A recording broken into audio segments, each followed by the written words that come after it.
পৃথিবীতে কত অবিশ্বাস্যকর ঘটনাই তো ঘটে, তবে কিছু ঘটনা সকল যুক্তি ব্যাখ্যার ঊর্ধ্বে। দিনের আলোর মতোই এমন সত্য একটি ঘটনা মাত্র ৫ বছর বয়সে দক্ষিণ আমেরিকার পেরুর বাসিন্দা লিনা মেদিনার মা হওয়া। যে বয়সে তার স্কুলে ভর্তি হবার কথা, সেই বয়সে ছোট্ট লিনা মেদিনা কিনা হলেন এক সন্তানের জননী।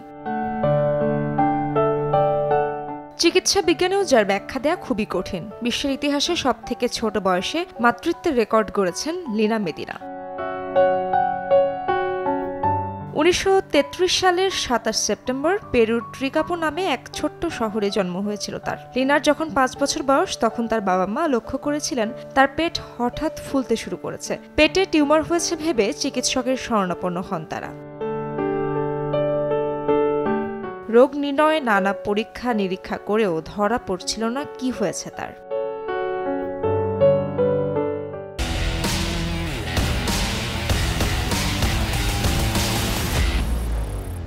তবে শেষমেশ যা জানা গেল তা এক প্রকার হতবাক করে দেয় চিকিৎসকদের। ছোট্ট লিনা গর্ভবতী। লিনাকে হাসপাতালে ভর্তি করে একদল চিকিৎসক পরীক্ষা করে এ বিষয়ে নিশ্চিত হয়েছিলেন।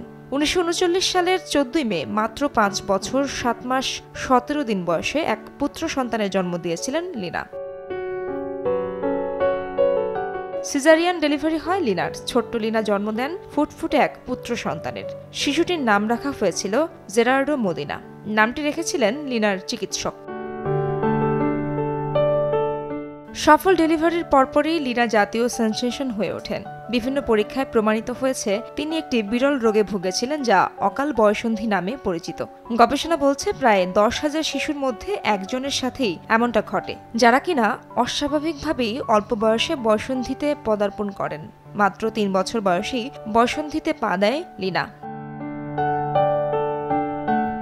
লিনার প্রেগন্যান্সির খবর যখন চারিদিকে ছড়াতে থাকে, সবার মনে এই প্রশ্ন ঘুরপাক খায়, এই সন্তানের বাবাকে। লিনার বাচ্চার বাবার পরিচয় আজও রহস্য রয়ে গেছে। নিশ্চিতভাবে বলাই যায় লিনা যৌন নির্যাতনের শিকার এক নিরীহ তরুণী। তবে এ ব্যাপারে লিনা কখনোই মুখ খোলেননি। ১৯৭০ সালে বিয়ে করেন লিনা। ৩৩ বছর বয়সে দ্বিতীয় সন্তানের মা হন তিনি। আর সেই প্রথম সন্তান মাত্র ৪০ বছর বয়সে অস্থিমজ্জার রোগে মারা যান। ইশরাত জাহান, সময় সংবাদ।